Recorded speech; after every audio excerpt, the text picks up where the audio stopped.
Welcome to a series covering some of the not so profitable purchases that people have made in the past. There are many items that had promise, but for one reason or another, the results never came, leaving people with dead items. For today, we are covering the gold web foil. Recent memory and one of the first things that came to mind, partly because I still have mine. If I'm being honest, the reason why I held these stickers is because I'm generally pretty reluctant to sell anything. If I knew the future looked like this though, I would have sold right away. Why are these stickers stagnant and why were so many people hyping these up? Let's see what we can find. The gold web foil is a sticker from the Shattered Web operation.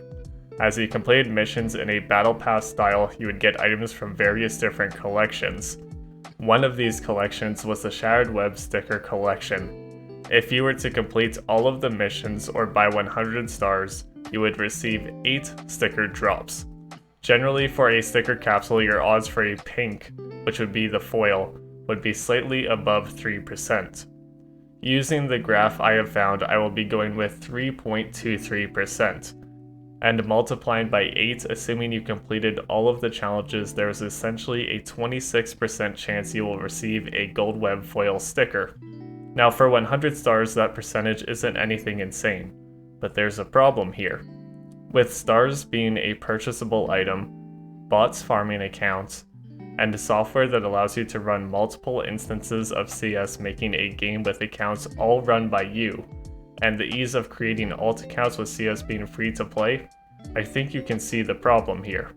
The average person received more than 100 stars. Here is one way I can put it. For 100 stars, you would receive 8 Shattered Web cases, much like the stickers. 4 months after the operation, an estimated 11.2 million cases were unboxed. To go even further, shortly after the operation, there was an average of 4,700 cases unboxed daily, adding to this total. Including the 30,000 sitting on the Steam market, various other markets, storage units, and various accounts, I feel confident in saying there's likely over 20 million Shattered Web cases that were received. So let's take 20 million, which is a ballpark number, but probably in the low end in my opinion. If we use this number, that's also 20 million Shattered Web sticker collection drops.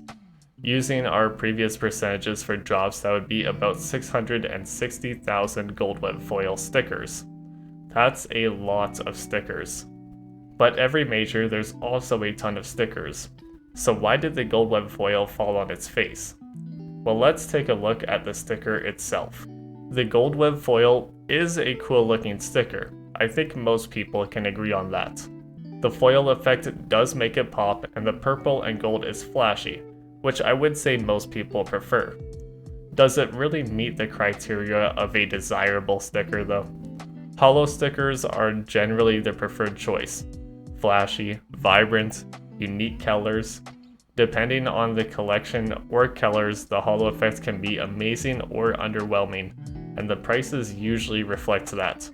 Foil stickers are generally less popular, but if you look at foil team stickers from various different tournaments, they can perform as well. So what's the problem here? Aside from the overbearing quantity, think about something independent from the design and quantity that negatively affects how it is seen long term. I think the fact that it's from an operation was basically the nail in the coffin. Team stickers and player autographs have been in the game for years now. Some people buy them purely off of looks, and others buy them to try and make money.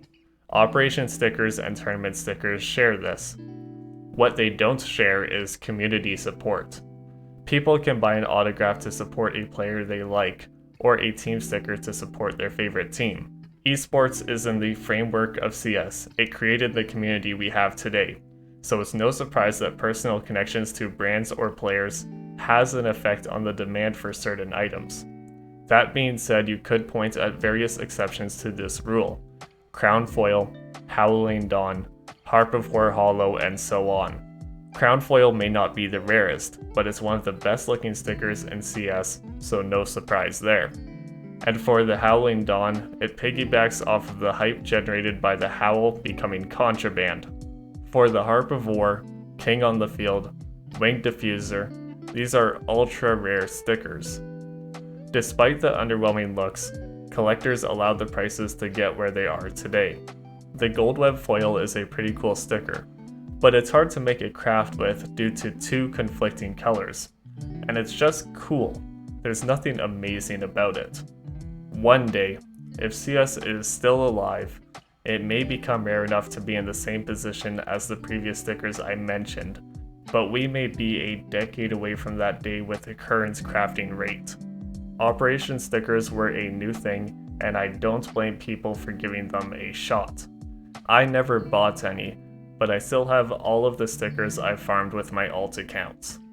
The gold web foil is why I was as nervous as I was about the battle scarred hollow. But the crafting rate will likely be better in the future, as the sticker is actually really good, not just pretty good. Keep this in mind if another operation comes around with stickers again. The gold web foil was the first of its kind, massively hyped, and mass purchased. As of today, mostly forgotten, and a lesson to many that fell into the trap. Let me know if there's any specific items you want me to cover, but I do have a list created with some of the biggest failures. Until next time.